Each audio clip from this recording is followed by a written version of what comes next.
നമസ്കാരം. കുക്കുംബർ സിറ്റിയുടെ പുതിയൊരു അധ്യായത്തിലേക്ക് ഏവർക്കും സ്വാഗതം. UPI ഇടപാടുകളിൽ വൻ വർധനയാണ് രാജ്യമെങ്ങും ഉണ്ടായിട്ടുള്ളത്. ആദ്യം 2015 ജൂലൈ 1 പ്രധാനമന്ത്രി നരേന്ദ്രമോദി ഡിജിറ്റൽ ഇന്ത്യ എന്ന പുതിയ നയം പ്രഖ്യാപിച്ചു. എല്ലാ പണമിടപാടുകളും ഡിജിറ്റലായി കൈകാര്യം ചെയ്യാവുന്ന, പേപ്പർ കറൻസി കയ്യിൽ കൊണ്ടുപോകുമ്പോഴുള്ള എല്ലാ റിസ്ക്കും ഒഴിവാക്കുന്ന വളരെ മികച്ച ഒരിത്. മൊബൈൽ ഫോൺ വഴിയുള്ള പണമിടപാടുകൾ അത്ര സുതാര്യമല്ലാതിരുന്ന ആ കാലത്ത് ഈ ആശയം ഏറ്റെടുക്കാൻ ആളുകൾ മടി കാണിച്ചു.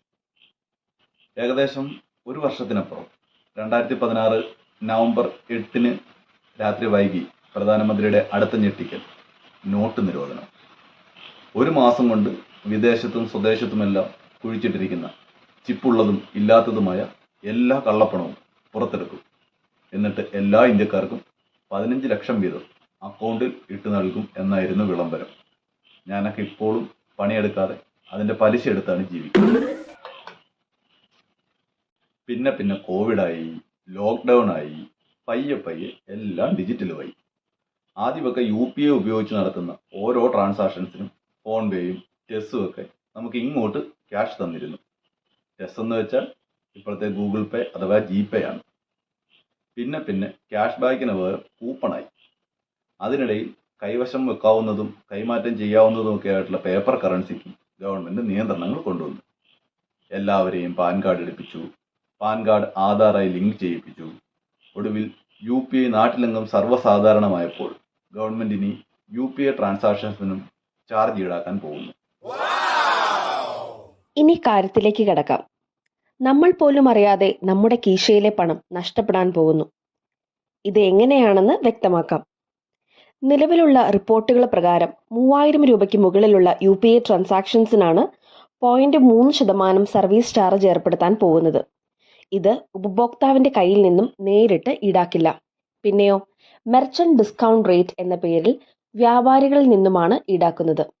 നിലവിൽ നമ്മൾ ക്രെഡിറ്റ് കാർഡ് ഉപയോഗിച്ച് ഇടപാടുകൾ നടത്തുമ്പോൾ വ്യാപാരികളുടെ പക്കൽ നിന്നും 1 മുതൽ 3% വരെ ഈ മെർച്ചന്റ് ഡിസ്കൗണ്ട് ചാർജ് ചെയ്യപ്പെടുന്നുണ്ട്.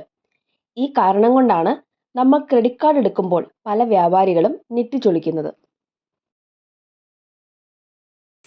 ഇനി എങ്ങനെയാണ് നമ്മൾ അറിയാതെ നമ്മുടെ കീശയിലെ പണം ചോരുന്നത് എന്ന് നോക്കാം. ഇന്ന് നമ്മൾ വാങ്ങുന്ന ഒട്ടുമിക്ക സാധനങ്ങൾക്കും സേവനങ്ങൾക്കും നമ്മൾ GST അടയ്ക്കുന്നുണ്ട്. എന്നാൽ നമ്മൾ അത് സെപ്പറേറ്റായി കൊടുക്കുകയല്ല, മറിച്ച് നമ്മൾ വാങ്ങുന്ന സാധനങ്ങളുടെ വിലയിൽ GST കൂടെ ഉൾക്കൊണ്ടിരിക്കുകയാണ്. ഇതുപോലെ തന്നെ ഇനി മെർച്ചന്റ് ഡിസ്കൗണ്ട് റേറ്റും നമ്മൾ വാങ്ങുന്ന ഓരോ സാധനങ്ങളുടെയും സേവനങ്ങളുടെയും വിലയിൽ ഉൾപ്പെടും. തെളിച്ചു പറഞ്ഞാൽ ഉപ്പ് തൊട്ട് കർപ്പൂരം വരെ എല്ലാത്തിനും വില കൂടും. ഡിജിറ്റൽ പണമിടപാട് കൈകാര്യം ചെയ്യുന്നതിനുള്ള ചിലവ് വർദ്ധിച്ചുവെന്ന ബാങ്കുകളുടെ ആവശ്യം പരിഗണിച്ചാണ് ഇങ്ങനൊരു നടപടി. നേരത്തെ പേപ്പർ കറൻസി അച്ചടിച്ച് അത് സുരക്ഷിതമായി വിവിധ ബാങ്കുകളിൽ എത്തിച്ച് ബാങ്കുകൾ വഴി സാധാരണക്കാരുടെ കൈകളിലെത്തി നോട്ടുകൾക്ക് ഉണ്ടാകുന്ന കേടുപാടുകൾ പരിഹരിച്ചു പോയിരുന്ന കാലത്തില്ലാത്ത ചിലവാണ് ഇപ്പോൾ ഡിജിറ്റൽ പണമിടപാടിന്. ഇത്രയ്ക്കും ചിലവാണെങ്കിൽ പിന്നെ സർക്കാരിന് ഈ ബാങ്കുകളെല്ലാം അങ്ങ് പൂട്ടിക്കൂടെ? പഴയ പോലെ നമുക്ക് ചക്ക കൊടുത്ത് മാങ്ങയും തേങ്ങ കൊടുത്ത് അരിയുമൊക്കെ വാങ്ങാം. അതാകുമ്പോൾ മെർച്ചന്റ് ഡിസ്കൗണ്ട് റേറ്റ് കൊടുക്കണ്ടല്ലോ. ഇവരൊക്കെ ഓരോ ദിവസവും ഉറക്കമെണീക്കുന്നത് പാവപ്പെട്ടവനെ എങ്ങനെ കുത്തിപ്പിഴിയാം എന്നാലോചിച്ചാണ്. ഈ പറയുന്ന ഫീസ് എല്ലാം ഈടാക്കിയിട്ട് ഈ ഡിജിറ്റൽ പണമിടപാട് നല്ല രീതിയിൽ നടക്കുന്നുണ്ടോ? അതുമില്ല. മിക്കപ്പോഴും പേയ്മെൻറ്റ് ചെയ്യുമ്പോൾ ട്രാൻസാക്ഷൻ പ്രോസസ്സിങ്ങിലാണ്.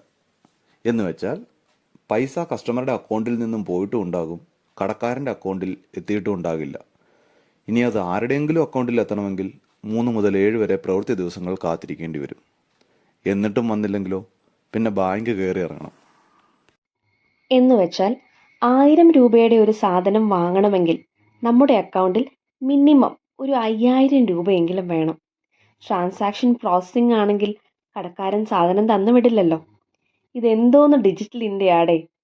ഇതായിരുന്നോ ആ മഹാൻ കണ്ട സ്വപ്നം? ഇതെൻ്റെ വ്യക്തിപരമായ അഭിപ്രായമാണ് കേട്ടോ.